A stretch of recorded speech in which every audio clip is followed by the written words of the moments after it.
I don't have to tell you things are bad. Everybody knows things are bad. Everybody's out of work or scared of losing their job. The dollar buys a nickel's worth. Banks are going bust. Shopkeepers keep a gun under the counter. Punks are running wild in the street. There's nobody anywhere who seems to know what to do, and there's no end to it.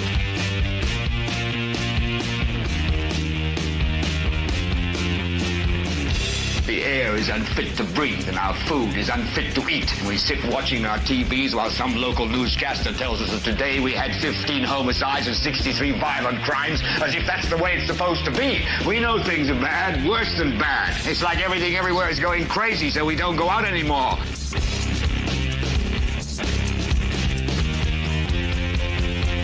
We sit in the house, and slowly the world we're living in is getting smaller, and all we say is, please, at least leave us alone in our living rooms. Let me have my toaster and my TV and my steel-belted radios, and I won't say anything. Just leave us alone. Well, I'm not going to leave you alone. I want you to get mad. I don't want you to protest. I don't want you to riot. I don't want you to write to your congressman because I wouldn't know what to tell you to write. I don't know what to do about the depression and the inflation and the Russians and the crime in the street. All I know is that first, you've got to get mad. You've got to say, I'm a human being. God damn it. My life has value. So, I want you to get up now. I want all of you to get up out of your chairs. I want you to get up right now and go to the window, open it, and stick your head out and yell, I'm as mad as hell, and I'm not going to take this anymore. Well, hello there, ladies and gentlemen, and welcome to this. Wait a minute. What episode is this? Something, I seem to be out of whack here. Oh, it is the 513th episode. Wow. Okay. I kept thinking we were on 512. I'm stuck on 512. Welcome, ladies and gentlemen, to this 513th episode of the Political Spotlight. I'm your host, Kristopher H. Bilbrey. It's great to be with you. Welcome, welcome, welcome. Thank you for giving us a little bit of your time. If you're here watching live, wonderful. It's great to have you. Live, meaning the 26th day of August, 2025. It is a Tuesday. And it's felt like a Tuesday all day long. I will tell you. Tuesday, August 26th. Welcome. If you're here and you want to communicate with us, which we absolutely love, you can communicate over here on the right-hand side. Okay. If you want to communicate with us and you're here via the replay tab in the future, you'll comment down below and we will get in contact with you there as well. So we do get back with you, and we are appreciative of everybody that shares their thoughts, whether you agree or disagree, yada, yada, yada. I would ask that you please consider smashing that like button, subscribing if you have not subscribed, and other than that, let's get on with it. So, ladies and gentlemen, today, it's been planned for the last little bit that today was going to be a Muncie oriented show where we were going to talk about the budget process, everything going on. Of course, there was a press conference today, which was laughable for many reasons. We'll talk about all of that. I was made aware today. Obviously, today's the fourth Tuesday of the month, which means the Delaware County Council also met this morning. I have not had a chance to watch any of that meeting yet. And I was actually contacted by an elected official earlier, and that elected official said something kind of odd, and I guess I just didn't pick up on it. I think that elected official was trying to get me to go watch the meeting and was like talking to me about missing me there. And I've not been at a county council meeting in person in several meetings. So that was kind of interesting. But now, because of what I'm seeing in the comments, and that's why I love when people comment, I think that elected official was trying to lead me to the meeting. So unfortunately, I just had so much other stuff. I also have been working on some Blackford County stuff. I don't know if there are any Blackford County viewers in the audience currently. Of course, they will be over time, via replay. But I told you on Sunday that this might be a Blackford County night, and it's not going to be. I'm still working on some stuff. I've got some pretty interesting video. I've got some pretty interesting video, and I think the video is going to be a pretty wild watch. So that's Blackford County. I'm hoping to be able to have that all put together to do the Blackford County episode on Thursday. So if you're here from Blackford County, you're free to check out now if you want to and head out and do something else. We like you to stay around. You don't have to leave. We like you. But just so you know, talking about your content, that's going to be on Thursday evening. But tonight we're going to be talking about Muncie. But I am going to kind of shift it just here for a second. And we are going to, before we get into the main topic of the Muncie budget, which we will talk about, we are going to shift here. I'm going to call a little bit of an audible because a couple of you were talking about this, and I was pulling just some of it up as the music was playing and looking at this. We are going to go in and take a look at this county council meeting and see. Please understand, I have absolutely no knowledge of what we're getting ready to watch. I don't know what's happening other than just the very few comments here. It seems like we're going to see something kind of interesting here. So I don't know which way this is going to go. Don't know what the deal is, but we will see it here together. So give me just a few moments. Let me get this pulled up here. And we will take a look at this together. So I'm hearing that it's about the 12-minute, 13-minute, I was going to say mile marker, about the 12 or 13-minute timestamp marker. We'll look here and see what's going to happen here. Okay, someone is saying, or GW is saying, not somebody, GW is saying, listen to the numbers. So let me get a pad of paper here because it sounds like I'm going to need to write something down.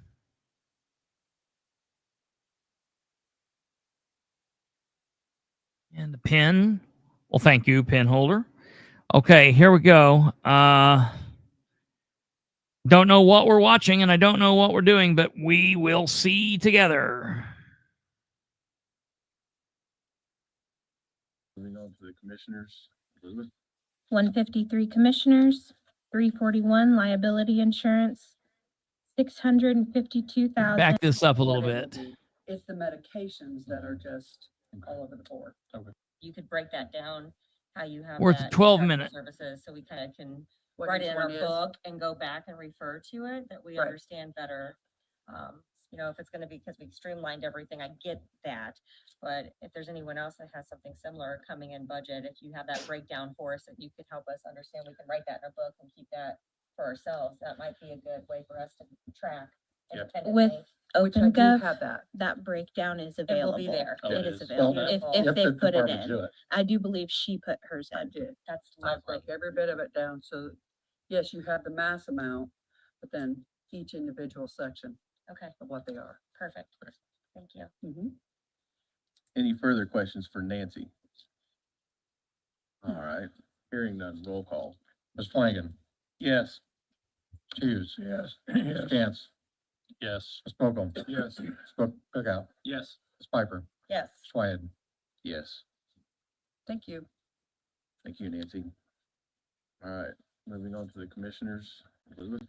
153 commissioners, 341 liability insurance, $652,396.50 for a total of $652,396.50. Move to approve? Second. Motion by Jessica, second by Dan. Mr. Brand. Morning, Council. Stephen Brand, Delaware County Commissioner's Office. Sorry this has taken a little bit of time to work out, but it appears that our liability risk insurance has. Good evening, Brenda. has not been budgeted to the appropriate level for at least the last 3 years. Uh-oh. As such, you've got a piece of paper in front of you that I handed out before the meeting. $1,293,031 is our actual premium. And when we renewed with USI back in the end of the first quarter this year, we negotiated that would be paid twice a year. It was being paid more often than that before, but we wanted it to be twice a year, keep the money in our account so we could collect the interest prior to laying out that premium. What was budgeted back a year ago was $982,147. Why we didn't at least budget the premiums, I can't speak to that, but that's the fact. And if you look back historically, that's also been the fact. In 2023, the budget was $623,320. The actual was $1,140,465. In 2024, the budget was $892,861, and the actual was $1,155,172.90. So it looks like the budget for 25, President Whitehead figured this out a little bit ago, was the 2024 budget of $892,861 plus 10%. That brings you to the $982,147.10, but that's not what was budgeted. So we're $310,884 short of budget just to the premiums, not including the claims. Just to the premiums. So the average cost of the claims, we had Mark Gary from USI go back and give us the last 5 years running average of claims, and that averages out to $250,637 a year. That's the average over the last 5 years. So at a minimum, we should have budgeted $1,293,031 plus $250,637.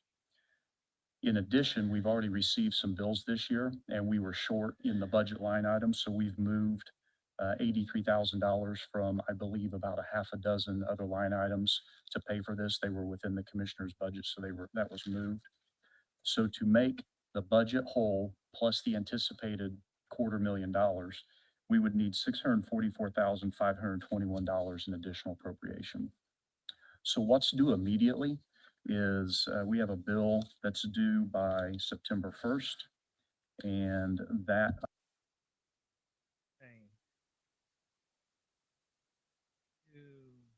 September 1st. What's due September 1st? amount is $168,928. That's due by September 1st. And then we would have at least one more quarterly payment for automobile. The automobile's still on quarterly, but the premiums are on biannual. And that quarterly automobile would be $84,464. So minimum to replace the lines, the $83,000 plus what's due of $168,928. The minimum appropriation that we would need today would be $251,928. I didn't bring this up earlier, but I forgot. The 83 that's being pulled from other lines was available funds, and you don't necessarily know if you're gonna need that money back in those fund lines, or do you? Yeah, we believe we will need that money back in those other fund lines. How could we go 3 or 4 years? How would the insurance company allow the county to go 3 or 4 years extremely short on their premium? See, this is funny. This is funny to me. This is exactly what I was saying last night about the water shit. Like why did the city allow that to happen? I don't know who's asking this. Maybe Flanagan is asking this. Why did the insurance company allow for this? So here we go. So the county paid their bill. So what had happened historically, if you go back and look at the appropriations requests for 2024 and 2023, these same conversations had to have happened because we paid our bills. We just budgeted short. So I would say Sarah or maybe Jenny Honeycutt before her came and asked for additional appropriations. We paid the bills. We just didn't budget appropriately.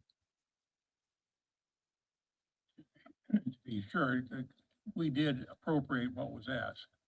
We did not cut from the request for last year. You asked me an absolute question, am I sure? The answer is no. I have not gone back and watched the meetings. What I can tell you is the budget was short and we paid the bills. So the money came from somewhere. What all coverages are included in this Yeah, premium? great question. So this is your liability, risk management. So all of our vehicles, so all the county All vehicles. the vehicles will be sheriff's under it. department, The the sheriff's county department, highway department, the trucks, the graders, the paving equipment, all those EMS. things. It covers tort claims in the Yeah. jail. Yeah. The largest claims typically come from the sheriff's office and the Sheriff's highway department. department. Those are Yeah. the two major ones. But then any other county-owned asset vehicle would be covered under this liability. Bill, to answer your question, they asked for 982 and we gave them the 982. We did not cut any. What's that? Does that cover premises liability too? Yes, buildings as well. Yes. Any liability, What's man. our claims to date for 2025? I don't have that number in front of me. I could do a quick estimate. In my That would head. be good to have. I would say that it's probably, considering latency, from Yeah. 2024 to 2025, I'd say it's somewhere around $180,000 so far this year. That's a guess. Are you aware of any current pending matters that may result in claims? I absolutely am aware of current pending matters, but I'm not at liberty to discuss the details. No one's asking for the details. We just I mean, this is blatant, ignorance maybe is maybe the polite way to put it, relative to our executive assistants or folks in the commissioner's office. Woo! Really being responsible for something that is a commissioner responsibility in the management of the risk insurance that we've had for however many years. Is that fair to say? This was left to the executive assistants to deal with, yes. And ultimately robbing Peter to pay Paul to try to bridge the gap, but not really dealing with the root of the budgeting issue. And I mean, to some degree, I guess council probably has some level of responsibility and not asking enough questions, but ultimately, you know, it's commissioner responsibility. They've not, in my time, come up here to have a similar discussion that you're doing. And that seems crazy to me, that one of our largest $1 million line items is not being actively managed on a regular basis. Have you I remember? can't recall. I mean, the conversation we had during finance committee was probably one of the more in-depth conversations we've had pertaining to this item since I've been on council that I can recall. But a lot of our, we were talking, I don't know if it was here or where, but like the line items that are so variable, we probably need to just make a mental note to check in on those more often, right? Even if it's not in our particular budget, but work with you or whoever else that has one of those items just to make sure we're on track. Because it is hard to budget for something that's so unknown. And we try to do our best, but obviously we can all work together a little bit better here. Yeah, one of the important things that Commissioner Brand has brought up to the Finance Committee and others, which is the management of that risk, because our grade for, if you're not mitigating that risk when a claim is submitted, our costs are higher. Is that fair? 100%. We have the worst possible risk management score rating that you can achieve with Travelers, the underwriter, because we don't manage our risk. Correct. That too falls to the commissioners and the department heads that have those claims in essence. So, you know, that too has to be addressed going forward. Relative to 2026, when do we know what our premiums for 26 are going to be? Do we know them now with what's been submitted for the budget or Yeah, no? that's a good question. So we haven't met with USI or Travelers to talk about 2026 costs. Keep in mind, this contract is that March, April timeframe, so it's not a calendar year, it's a fiscal year. So even if we talk to them, you know, in say January or February, you're not going to know the exact number. So I believe what's been done year over year is they just added a percentage to it and carried it over, even though the starting point wasn't correct. We are quoting out this service. I've met with one other what's that, company Brandon? and provided them all the information that they've asked for. I do believe that all of our purchase services should be quoted competitively on a regular basis, and seeing that this is probably the second largest aside from our healthcare, which been working on previously up until now. We need to see if Travelers and USI is actually competitive. And you know when the last time was that they sought competitive bids? I Wow. don't know. I don't know if Travelers has been in place for 8, 9 years, something like that, maybe. Well, so yeah, I mean that's the thing. Okay, so okay, I did not know this happened today. In all fairness, I was working on a couple of other things, and I didn't get back to a couple people. Maybe they were. If I would have known this earlier.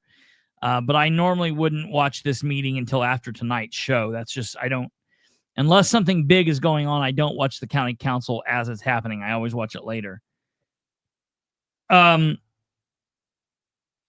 This is a big deal. This is definitely a big problem. This is definitely a problem. Now, the thing is, I mean, Brand is new. So this is not Brand's problem. This is not Brand's fault. And yes, Brand is, I mean, Brand, let's face it, Brand is a robot. This is what Brand was designed for. Brand is able to come in and, look through these numbers and do this differently. He is a numbers man. Yes, Charlize, the council is the fiscal body. The commissioners have a little role in that as well. This is the commissioner's issue, but it's not Brand's issue. And this is definitely interesting. Man, I did not know that this was going on at all. This is wild. Counties. To go along with that, is there a way to change the calendar year of that contract so it lines up better with being able to budget for it?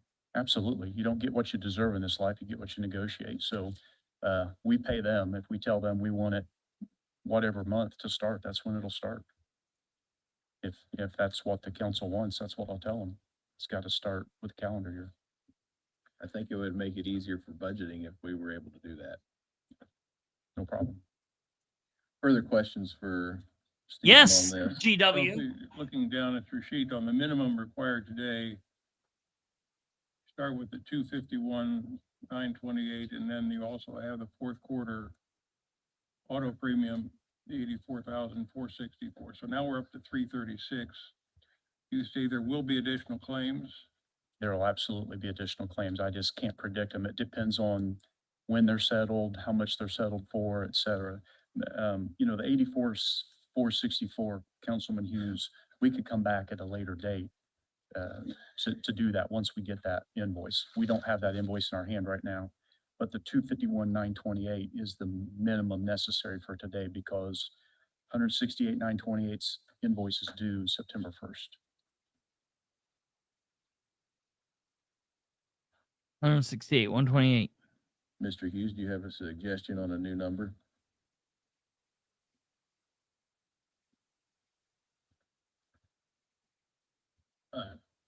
Yeah, absolutely, GW. 100%. Any other comments or reactions from that number? That would, my thinking being that would cover the current invoice, replace the other lines, fourth quarter auto approximately, and an additional slightly over $100,000 to cover claims. You said we've had 100,000 so far this year. We're lucky, maybe we can get by for another 100,000. So I would move to amend the request to $450,000. Peter, do you have so the updated balance of that line as of July 31st was like $48,000 or so? Is there a way to get an actual number as of today?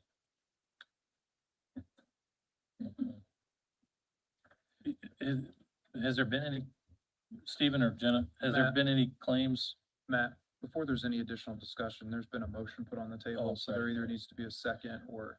Let me rephrase it. So Mr. Hughes has made a motion to amend the appropriation from the 652,396.50 to 450,000. I'll second it so we can have discussion. All right, I have a second by Dan. All right, sorry, you Matt. Have there been any claims in the last 26 days? Yes. submitted to the auditor's office? No, no, no, no. Okay. We see it coming. Yeah, Yeah. but there has not, so that 48,000. The same, at least for the moment. But again, it's not really enough to matter. What do we get, 15 days grace if it's due on September 1st? Let me Can you look cut a at check? the Can you cut a check that quick? Get it to them? actual invoice. The mail won't even, if you cut it today, the mail won't get it. I don't know if it has a late First. penalty associated with it or not. Where do you do it? Is it electronically? You just send it electronically? How do you pay it? Typically, it's sent through the mail. I mean, if we can get a hold of the vendor, if it, I don't know, is it USI or is, okay. If we can get a hold of them and get their ACH. Actually, no, this is Travelers. Oh, This Travelers. is Travelers, sorry. Regardless, we would have to contact the vendor to get that information to be able to send it electronically. The only other option I would say is if we send it FedEx overnight. I mean, Jim, if you want to get technical, my next question would be, if we approve this appropriation, does it then have to go in front of the commissioners to pay as a claim? Because they don't meet till the 2nd. So our step is just one small step In in it. this case, this would be one that they would have to sign Venmo off it. on the claim itself, stating that they want it paid sooner than the regular pay schedule. Yeah, that can be done. And it would still go through the Mhm. count or commissioners meeting. It Okay. would be paid, yeah, It's not it would really our be treated like a responsibility, so. utility. Okay. But I don't see the opportunity to pay it late or a late fee, to answer your So- question. Bill, just to understand, Bill, your motion, we're bridging the gap with 100K or so, just to see if we can get away with, if that'll be enough. Yes. Any further comments on Bill's motion to adjust the number? I guess my only comment is any appropriation we've been making or we're gonna make the rest of the year does play into our budgeting process. So I know there's a thought of appropriate it now, we adjust our budget accordingly. So, but if we think this will get the job done, then it shouldn't affect our budget terribly. It'd be less than what the other number would be. So just as a reminder. Yeah, it's real weird. Their relationship's Any other real comments? weird. All right, roll call on Bill's motion. Ms. Flanagan. Yeah, I think we need to do this. Mr. Hughes. Yes. Mr. Cantz. Yes. Mr. Mokel. Yes. Mr. Bookout. Yes. Ms. Piper. Yes. Mr. Whitehead. Yes. Now we have the motion to approve the appropriation in general. That is now read as 450,000. Any comments or questions on that? Wow. All right, roll call. Ms. Flanagan. Yes. Mr. Hughes. Yes. Mr. Cantz. Yes. Mr. Mokel. Yes. Mr. Bookout. Yes. Ms. Piper. Yes. Mr. Whitehead. Yes. May I make Stephen. one additional comment? Please. We Yeah, let's did hear it. budget more money for 2026. We put 2 million in the budget, and only to protect for any potential encumbrances because there's latency in the billing. So there'll be charges in 2025 that wouldn't traditionally be paid until 2026. So if this body wants to encumber money, Yeah, right, we covered GW. it in our Yes. 2026 budget request. Very. All righty. Thank you. You're welcome. Thank you. All right, moving on to outside of county general. Elizabeth? Wow. Wow. Wow. Wow. Wow. 1131, Wow. County Assessor. I'm glad you popped on and said that, or else, I mean, I would have found that tonight, and then I would have been pissed that I hadn't heard it and hadn't talked about it during the show. So I'm glad that we covered this, and I'm glad that we talked about it. I'm gonna have to listen to this, and I'll reach out and ask some questions and get some information. This is definitely interesting, and again, like he said, it's been happening for 3 or 4 years.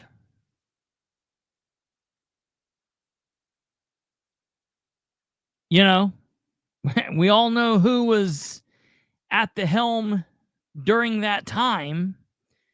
And so, you know, what's interesting is King's gone, but Shannon and Reagan aren't. They're here. They should both be aware of this, and they should both have an answer. And I don't know who said it, Charlize or someone up there said no one else would have come to the council, and that's exactly right.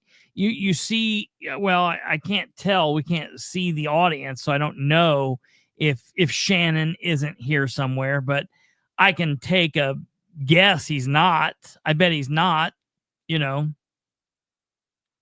And that's the other thing. Yeah, who knows when he started looking into this, and if he continues looking further, how much deeper will this go?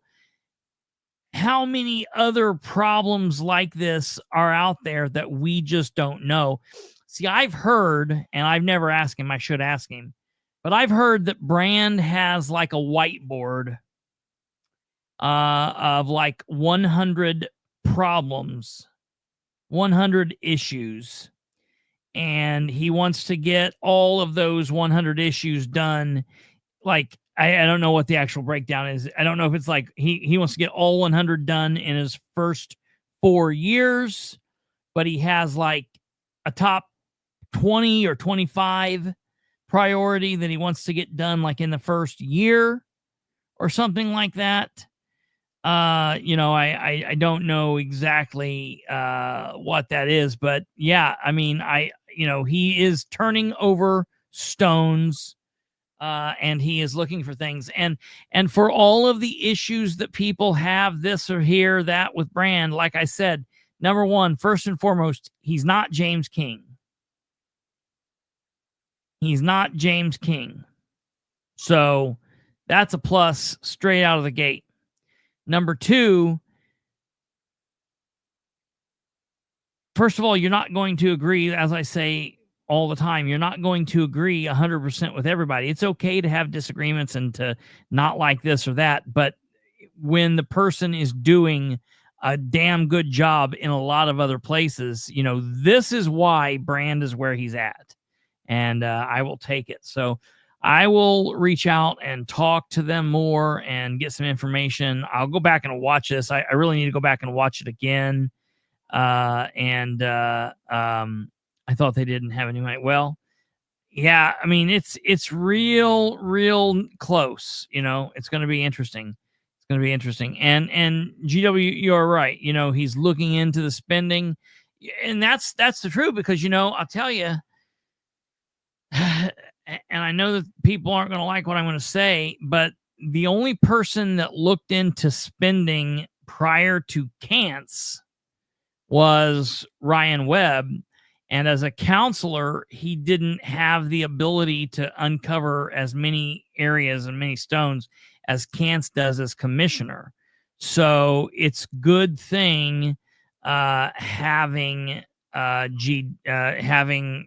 Brand there. And I do agree there maybe sometimes Brand could get a little underneath him, but you know, he's getting it done. Yeah.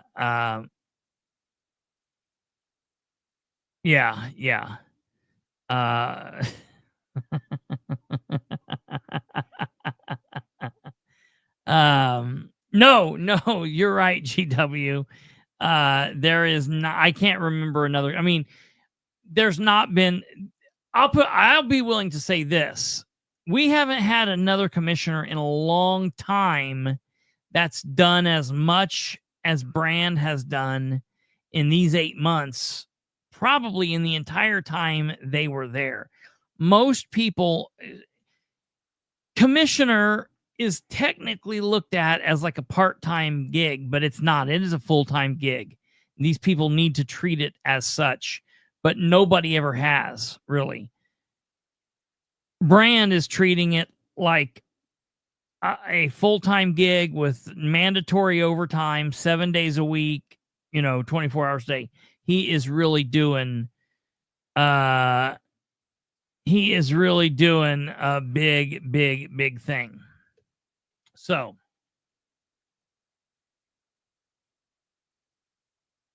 Brand gets the message across in a professional manner, which I respect. Yeah. Remember, and Tweety Bird, you didn't think that you were gonna really dig it. So see, it's interesting. We're bridging the divide here. We're bridging the divide, and Brand is on a bunch of committees. That's absolutely true. I was almost worried about that. I was almost worried that he was going to be on too many committees, that it was going to be like drinking from a fire hose, but he's so far been able to handle it. And I think it's interesting. So I'm glad. We'll have to continue watching this. This is crazy. It's going to be crazy going, because we're in the budget process right now for the county. And so they're definitely going to have to look at this. You know what I mean? And so I don't know. It's definitely going to be interesting. Well, so from one budget process, and we're just scratching the surface on this. Obviously, this happened today, and I'm learning about this like as the show was starting. So I'm going to go back tonight, rewatch it while I'm able to sit and think and not being on air at the same time and dealing with people commenting and doing all that. I will go back and watch it and see what's going on. And we will have more on this as I get some follow-up information. But no, GW, thank you for pointing that out. No, he retired, I believe, from whatever he was doing right before the election. I think he's retired. I'm not 100% sure on that, but I think it's I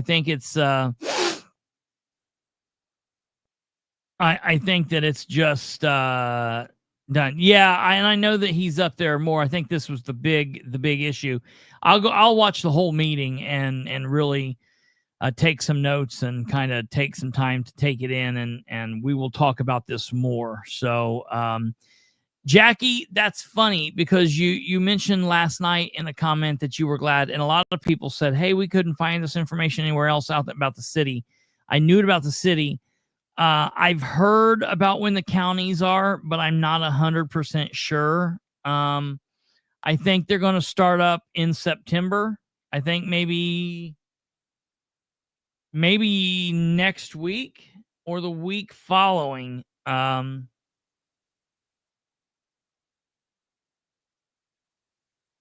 Yeah, it might be next week or the week following, but I will let you guys know as we get closer, and I will put it out there because I did put out a post today. So I will read this, and then we'll go on into the main topic for tonight. September 3rd through 5th, they announced it in the meeting. September 3rd through 5th, so it is next week. So I will write that out. Those will be live streamed, obviously. I'm just so glad that we don't have to fight that. We used to have to fight it. Now it's law. They have to do it. So I love it. So I'm glad that's not a fight anymore. So that makes me happy. Oh, oops, wrong keyboard. Got too many keyboards here. So I can't remember the exact dates. Can't talk about at the end. Yeah, we'll go back and look at it. I'll get that information out. So okay, going into today, I wasn't the right place. What is going on here?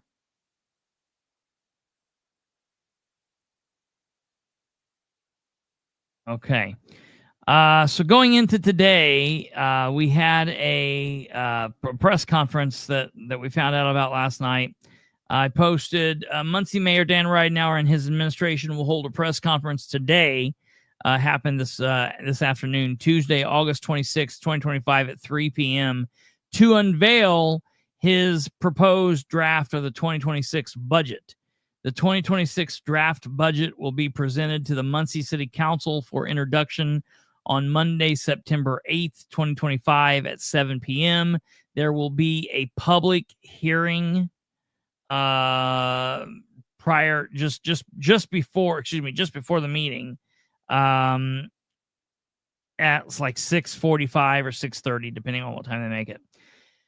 The public will be able to share their thoughts on the 2026 proposed budget during both the hearing and the regularly scheduled meeting when they talk about it on the 8th. They will also be able to address it before the second meeting as well, if it gets that far. If the council votes to introduce the 2026 budget during the September 8th meeting, it will then require one more vote, which would likely take place during the regular scheduled city council meeting on Monday, October 6th, 2025 at 7 p.m. The public would be able to speak at that meeting as well. If the 2026 budget receives a passing vote both in September and October, it then becomes the city's official budget for 2026. If the budget does not pass, the city of Muncie will revert back to the 2025 budget for the year 2026. However, that's not all. There are more steps that go into this process than just that. And that is the mayor prepares the 2026 draft budget, presents it to the city council, which is the city's fiscal body. The city council will hold a series of finance committee meetings where they will review the proposed budget line by line, department by department. This year, there are 4 finance committee meetings, and those meetings are scheduled on the following dates. All of the meetings will take place at Muncie City Hall in council chambers at 6 p.m. Doors will open at 5:45. The meetings will be Wednesday, September 3rd at 2025 at 6 p.m. Friday, September 5th, 2025 at 6 p.m. Then there will be the Muncie Council meeting on Monday the 8th, and there will be a public hearing before that. So the public hearing will be at 6:30 or 6:45, then the meeting. Then there will be another fiscal finance commission meeting on Tuesday, September 9th, the day after. Yeah, this is all for the city. This is all for the city. This is not for the county. This is all city. Oh yeah, we should be looking into the liability risk management insurance too for the city. Yeah, that's probably a pretty good thing now that we've seen something crazy going on. I mean, I wouldn't think that shit would be happening everywhere, but I wouldn't have thought that it would have been happening at the county too. So you never know. There will then be a last financial meeting at 6 p.m. on Tuesday, September 23rd, 2025. All 4 meetings will be held in the council chambers and will be open to the public. The council, under this current leadership, however, will not allow the public to speak at the 4 financial committee meetings, which is, in my opinion, a serious mistake.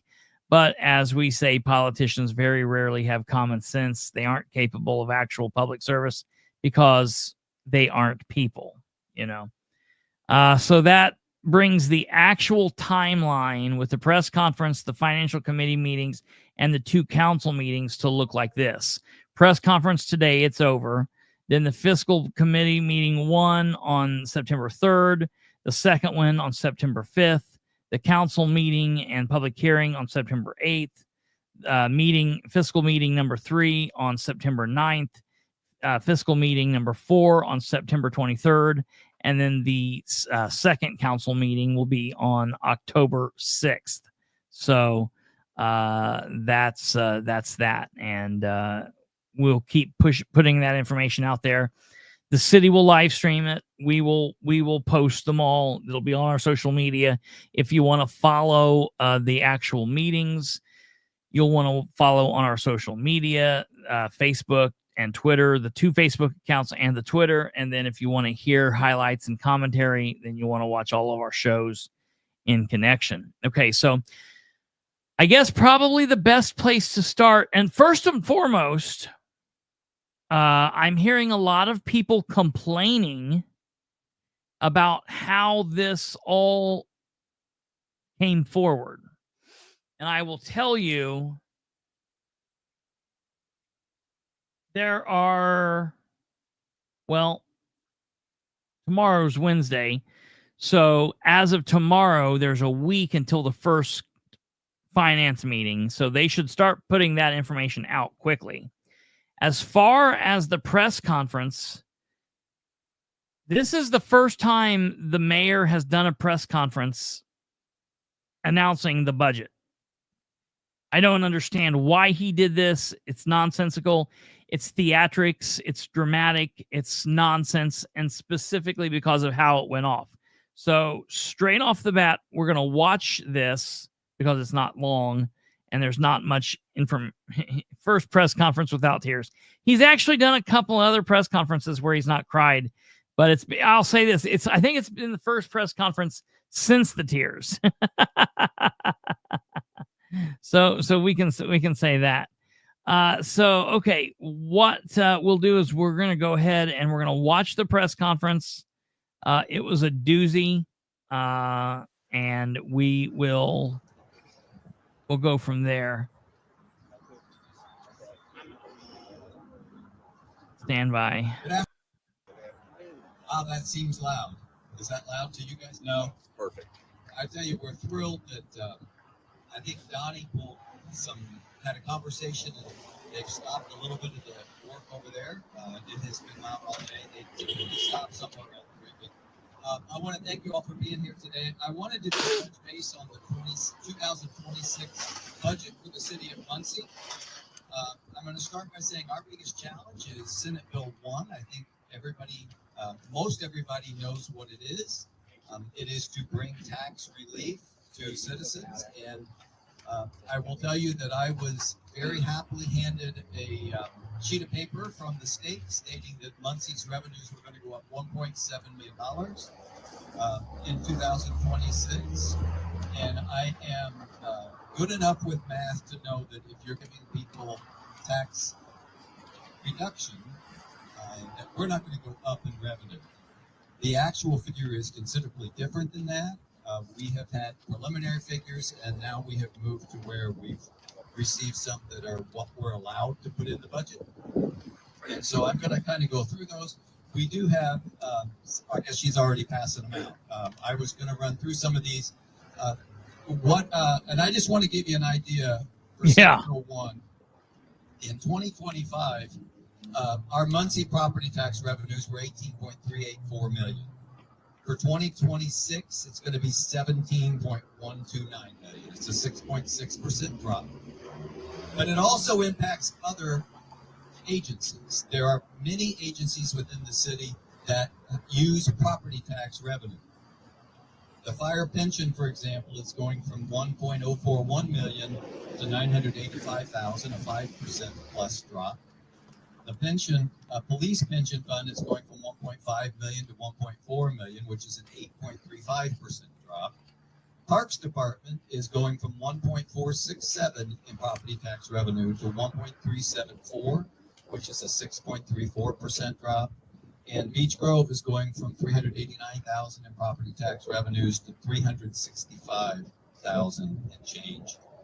Property tax revenue, which is a 6% drop. So all in all, our drop in the property tax revenue, again, we were given an estimate of going up 1.7. I knew that wasn't going to be correct. We started taking some corrective actions already. We're losing $1,436,096.02 approximately. So that gives you an idea. So what our general fund is going to do, we have submitted. In 2025, our general fund submission was for $30,394,263, and you have all these on the paper. And in 2026, that is dropping by $1,156,000 to $29,237,000. It's a 3.81% reduction. Now, since I took office in 2020, and I took office January 1st, and one of the first things we did is we ran all the financials, see where we were. We were negative $250,000, negative $250,500 in the edit funds. I have since built up those edit funds to where we had at the end of last year $1,837,616.82 not spent, not allocated, not spent. And so what that means is if I was budgeted for 3.5, I might spend 3.2 and keep that 300,000. If I was budgeted for 4.6, I might spend 4.1. Over those 5 years, we have grown that to where it's now $1,837,000. We are going to be shifting funds from edit funds to helping the budget for the next 2 years. And we think we've got the funds to do that through edit. Yes. This year, we will be cutting $800,000 this year from the economic activities that edit has been doing, and $100,000 from other areas that we've been providing assistance. And we will be moving that $900,000 each year for the next 2 years into budget activities. We also have done some other things to get prepared for this. So we have changed our health center provider. That hasn't started till January 1st. Effectively, they can start going to the new facility October 1st. But it is not, we're not using that yet, but we will be. We've gone away from the current provider. We've gone to a new provider, and that is providing us some substantial savings as well. We also changed our health insurance provider. And so we're going from United Healthcare to Anthem, and they're more readily accepted. We're finding that the premiums will be better, and that will benefit us as a city. And so that's another area where we are benefiting the city. Now, excluding public safety, which includes police, fire, and EMS, and public works, which includes streets, we will be on January 1st of 26 instituting a hiring freeze. What that means is if somebody retires, we're not necessarily going to replace them. And so you may have a department that has 20 people. They will have to operate on 19. You may have a department that has 8. They will have to operate on 7. But this is how we expect, this is how Listen to this. we intend to get through 26 and 27 so that we have the funding available to make things happen in a positive way for our community. Because we are not about, and I think the council's with me on this, we're not about to give up and provide less service. Council's with me from the last 2 weeks. Last month now, because 2 months ago, council wasn't with him, but now all of a sudden council's with him. Services. We want to provide what the citizens expect and what we've been providing, and that's what we're doing.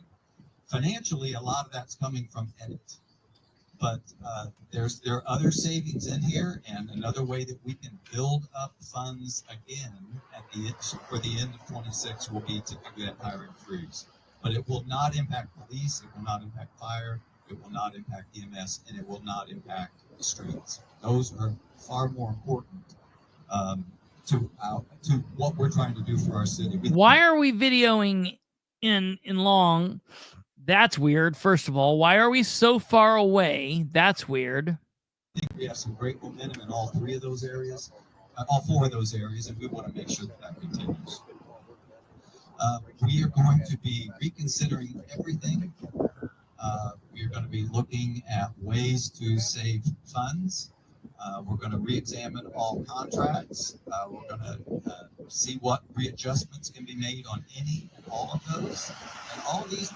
Listen to what they're saying here. They're saying some very interesting things. We're not in trouble this year. It's tight. The budget will be tight, but we're not in trouble this year. But I want to make sure that next year is solid and that 28 is solid. So that's why we want to reconsider how we do business, what we can consolidate, if anything, what we can change on a provider and or a service, and if that's a positive benefit for us financially and still allows us. What I hear is already questionable service from the city going down and being even worse. To operate the city the way the citizens we would like for them to have. And then we're also going to consider moving some full-time positions to part-time positions.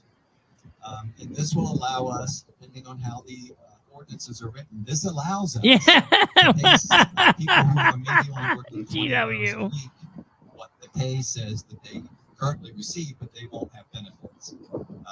And there are some who might be interested in that. This is not going to be a requirement, but we're going to certainly go through the departments and see who would like to have shorter hours, continue working, but give up some of those benefits. And again, that will put us in a better position. We don't need it this year, but that'll put us in a better position in future years.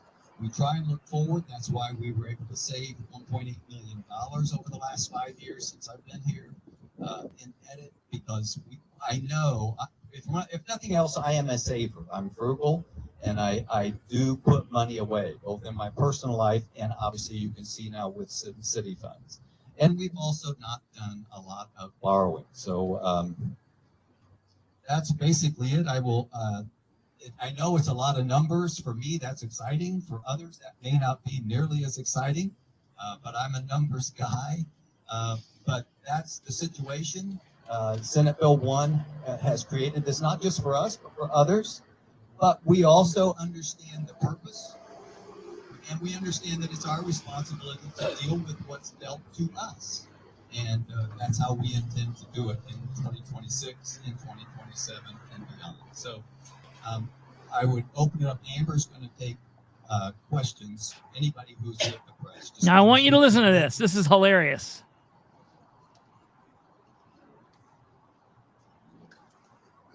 Amber's going to take questions. Yeah, Rick Yenser, newsman, author. Are you going to raise taxes over the next 2 years, either income tax or property tax?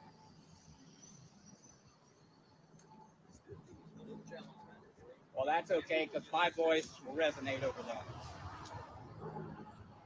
Because in Senate Bill 1, there are changes to income taxes. You can approve any increase in income tax.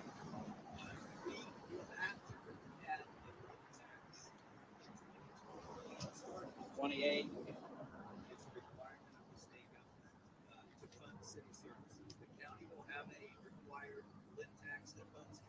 So,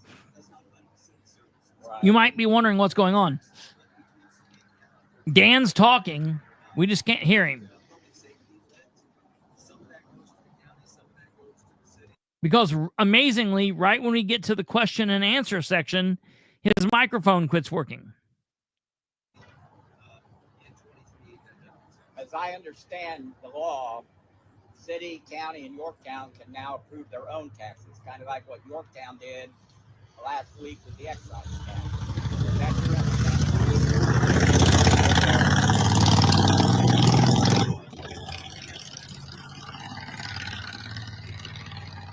Now, I want to pause this for 1 second. I want to ask everyone a question. Imagine, walk, close your eyes and picture this. Imagine if all of these fucking goofballs turned around, walked 10 feet into the building, and then another 10 feet down the hallway, and turned to their right and walked into an air-conditioned room with chairs and podiums and mics and video systems. They would have been able to hold a very nice press conference, one in which they could have been heard, they could have been seen. Dan could have got up and stood behind the dais if he wanted to, behind the council chambers, and they could have allowed the people, they could have allowed us, the press, and anyone to go up to the podium, and that way our questions could be heard and their answers could be heard. And then that could all be videoed and filmed.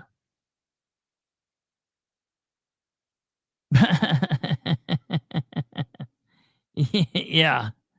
But, you know, it's like, I'm just trying to figure out, like, Why did they do this? How much more trouble?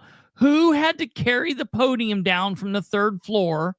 Why did they do this?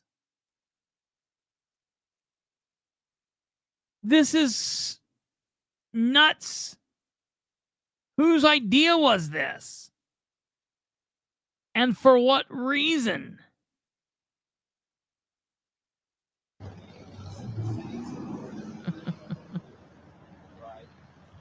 And property taxes, will we see an increase in property taxes outside of property values that have gone up in the last couple of years? No, I think what you're gonna see, if you read the bill over the next 7 years, you're gonna see I'll just give an example. If somebody lives in a $300,000 assessed home, right now, they're limited to one. Jack Nicholson's going to walk up, pull out that really long gun, and shoot him.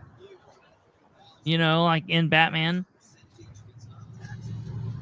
It'd be cool if the city looked like Tim Burton's Gotham City. That would be cool.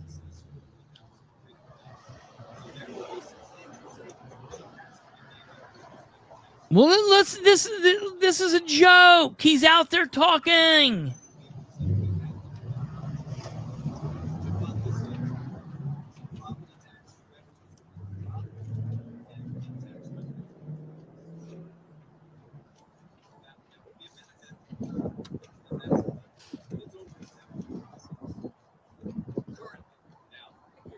Nobody had the thought that, woo, maybe we ought to be monitoring it so we can see if it looks ridiculous or not.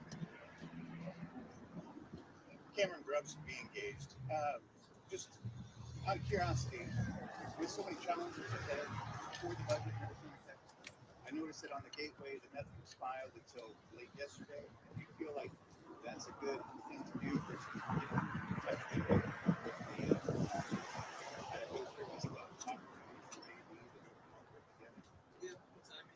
I don't feel like that was ideal, but we found out this morning that the person that we are assigned to talk to is in the emergency room. She did. There's no point in watching this. Listen, it goes on for a little bit of time and nothing happens. We can't hear it. Who the hell knows? It's ridiculous. This was a shit show from word go. Nothing happened. The main pull away from this is he has stated that the city now, currently, and right now, as of now, the police department, the fire department, and the highway department will not be affected by this, but everywhere else within the city is going to have hiring freeze.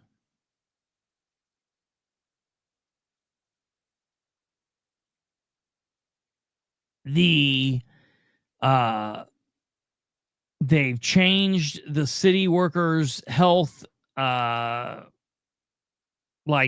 center where they go. They're going to ask people if they're interested in going from full-time to part-time.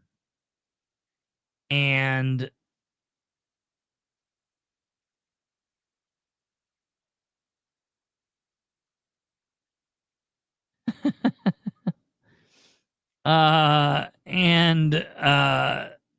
then that's it. So this is nonsense, and I always knew it would be nonsense. The number one thing that's going to matter is it's going to be interesting to see what happens during the 4 finance committee meetings. And again, for the record, so people are aware of what's going on and when those are happening, I will let you guys know that those finance committee meetings will take place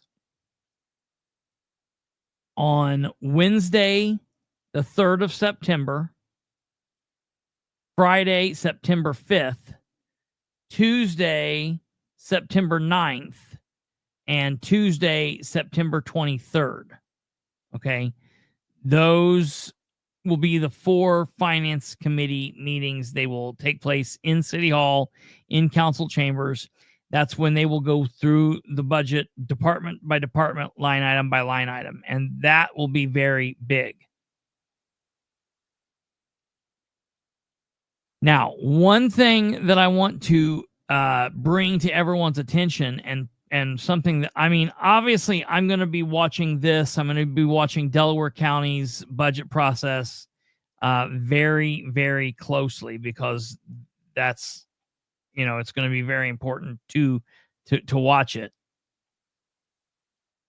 But the thing that I'm going to be watching, along with a bunch of other stuff from the city, will be what's happening with positions similar to, not similar, but the positions specifically speaking of the communications director and the deputy controller. Okay. And I want to be clear. The reason I say that is this. Last budget season, so a year ago,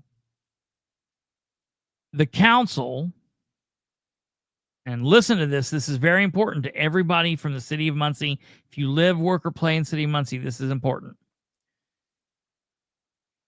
The city council, the 9-person city council, made up of Jeff Green, Nora Powell, Brandon Garrett, Sarah Gullion, Jerry Dishman, Harold Mason, Rose Selvey, Dale Basham, and William McIntosh. Those 9 council members voted, and it wasn't a 9-0 vote. I think it was a 6-3 vote to unfund the deputy mayor's position. So they wiped out those funds. They unfunded the communications director, so they wiped out those funds. And they unfunded the deputy controller. They wiped out those funds. So that means starting January 1st of 2025, the mayor could not pay Richard Ivy out of the general fund. He could not pay Amber Green out of the general fund, and he could not pay Matt Wegley out of the general fund. So they did some finagling, and they got Richard Ivy a job as the HR director in the sanitary district. So he's there, and he'll stay there.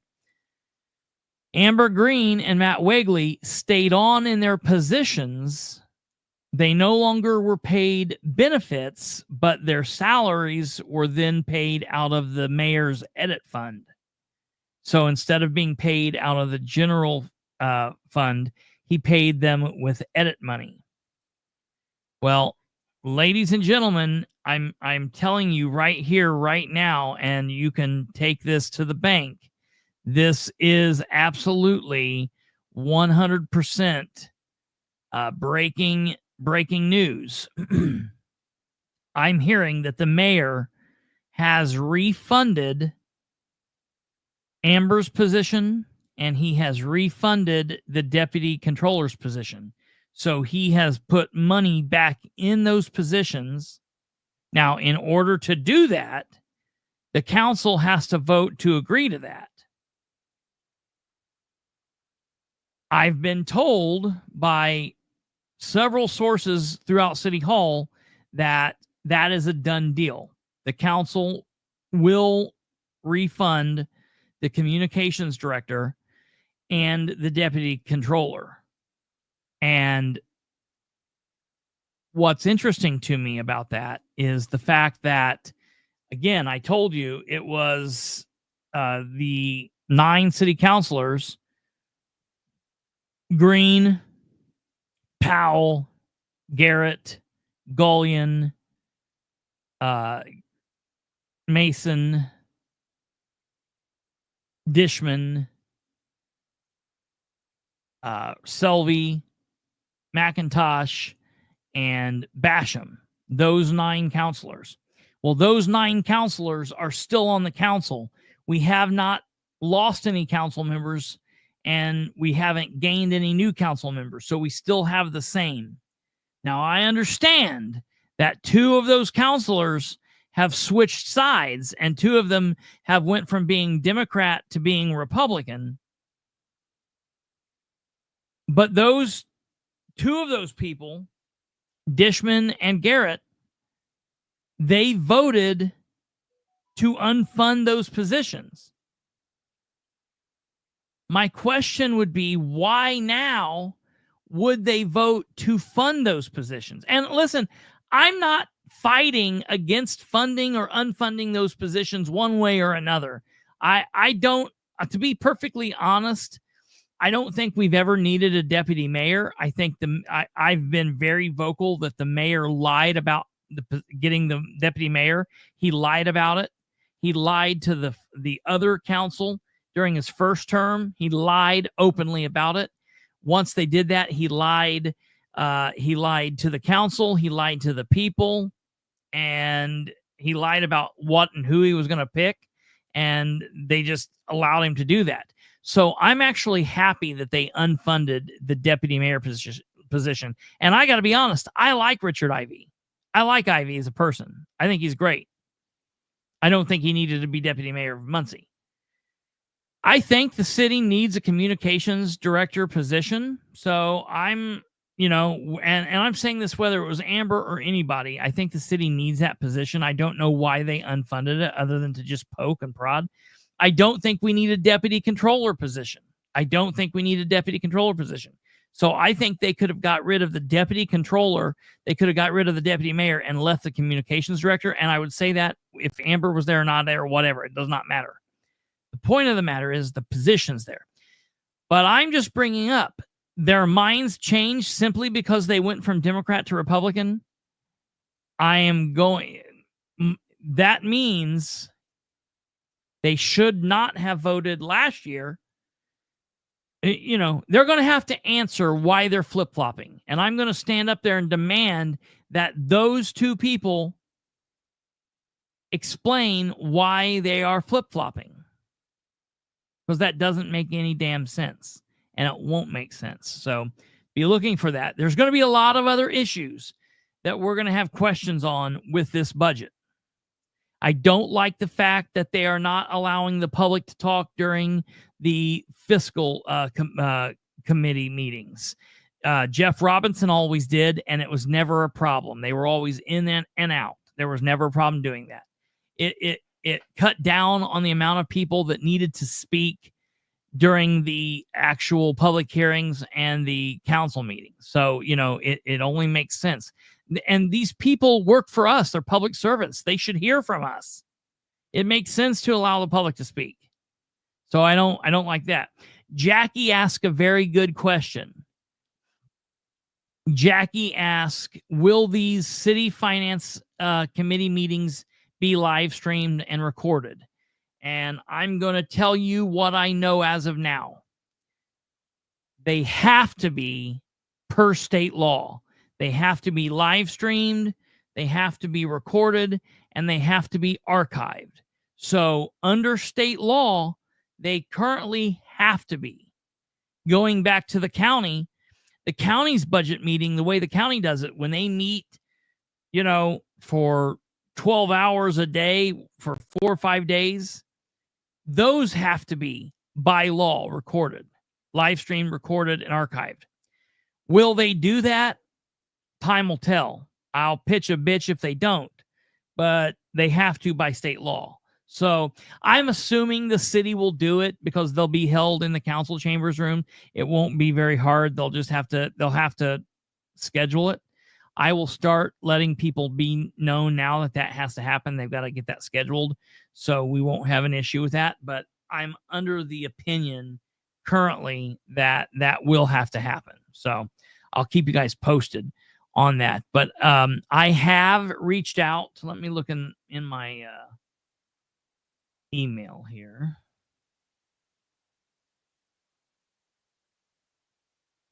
I have reached out to the city of Muncie.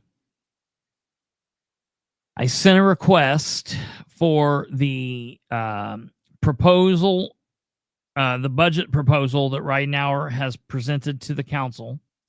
And I have not heard back from Dan. I have not heard back from Shireen. I have not heard back from Amber. And I have not heard back from Controller Craig Wright. This is a problem. In this last 7 months, Dan and his administration and their ability to communicate has just completely fallen off. There is a sense that they don't need to respond. I hear that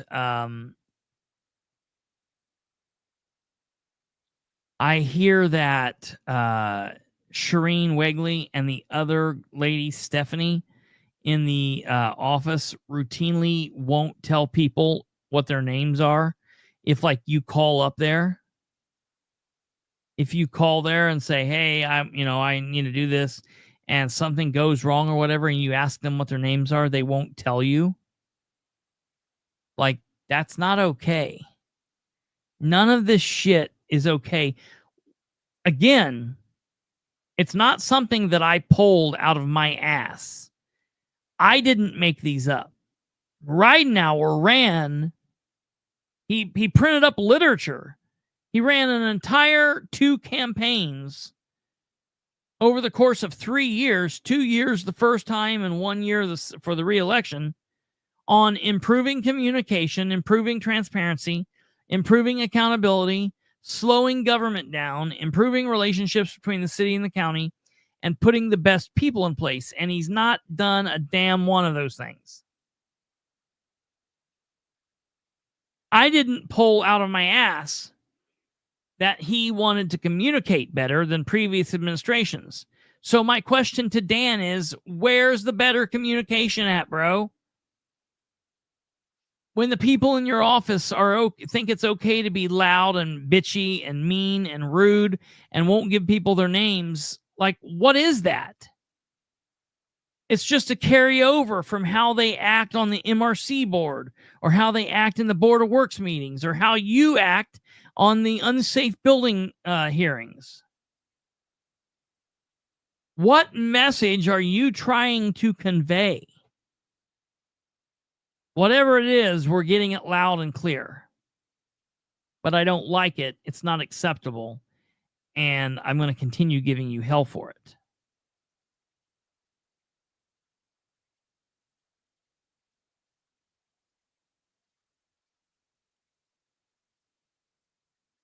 No, so listen, when submitting record requests, that's a pretty easy deal. If you submit your record request through the channel, or you email, whichever way, you'll get your record request. But as far as submitting just questions to the administration, they feel like they don't have to answer. And, I disagree with them wholeheartely. So this budget process will be one that we will have to watch. We will definitely have to watch the counties. It's going to be close, man.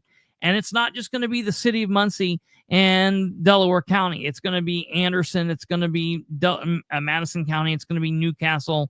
It's going to be Henry County and Winchester and Randolph County and Portland and Jay County and Hartford City and Blackford County and Indianapolis and Marion. It's going to be everywhere. Is going to be close. It's going to be very close.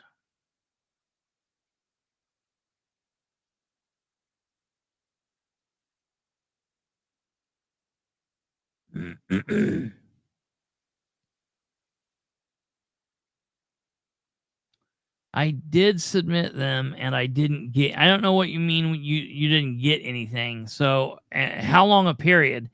Because you're going to generally wait about 30 days. But as soon as you submit them on that link, it provides you a code.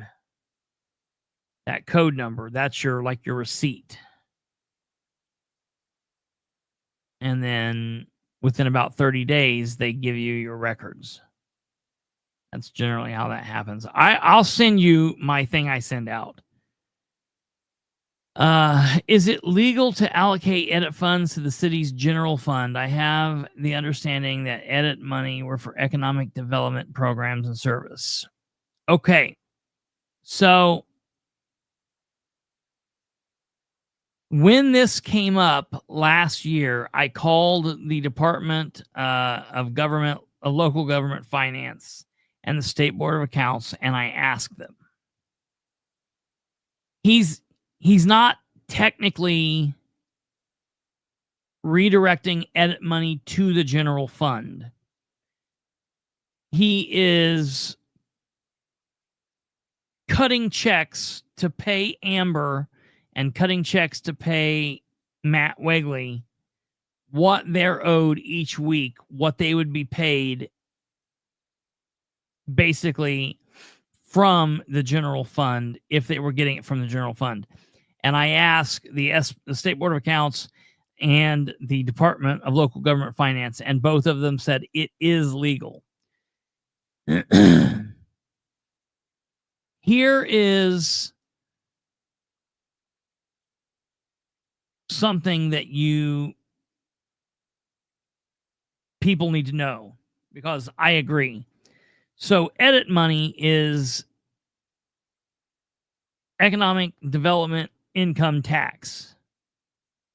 Okay. No.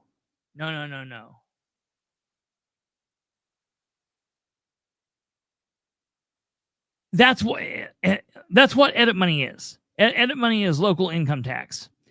And when the edit money that the mayors get is supposed to be used for economic incentives.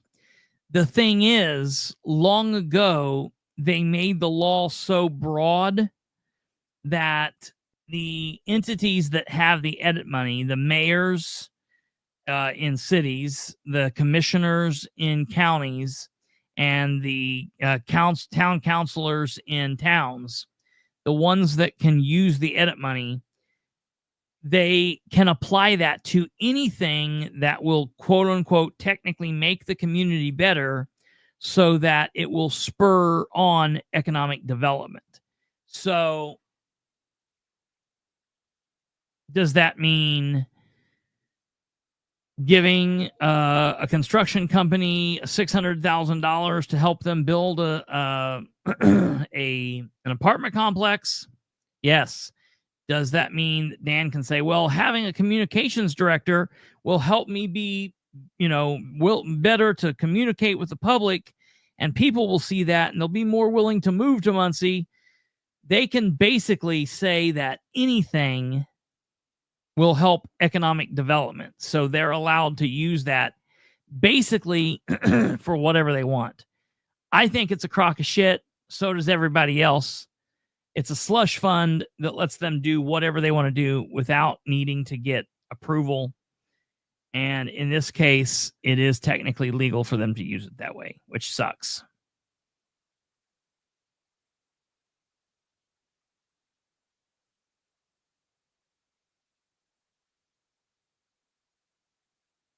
So we'll be following all of this.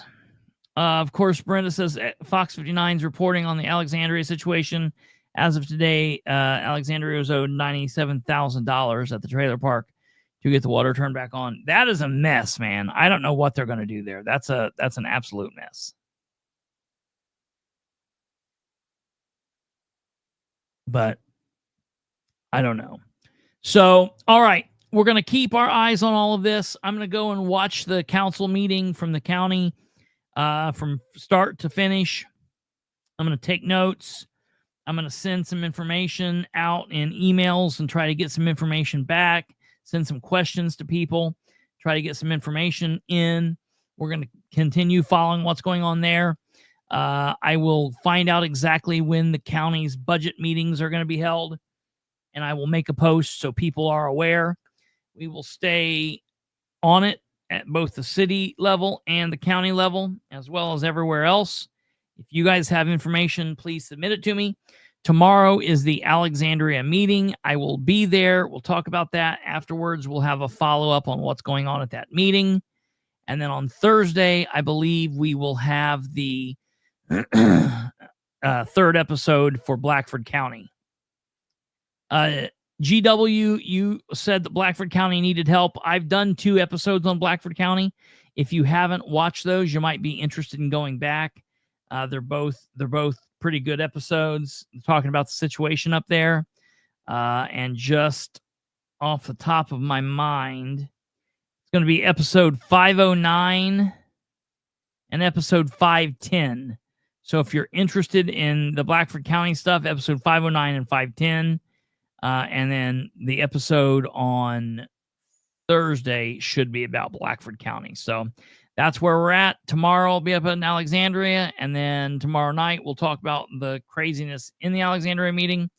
Thursday, Blackford County, and we'll go from there. You guys take care. God bless each and every one of you. Have a wonderful evening. Have a great Wednesday. And we'll also keep note on what's going on at the Board of Works tomorrow too. So you guys take care. God bless. Good night. And goodbye.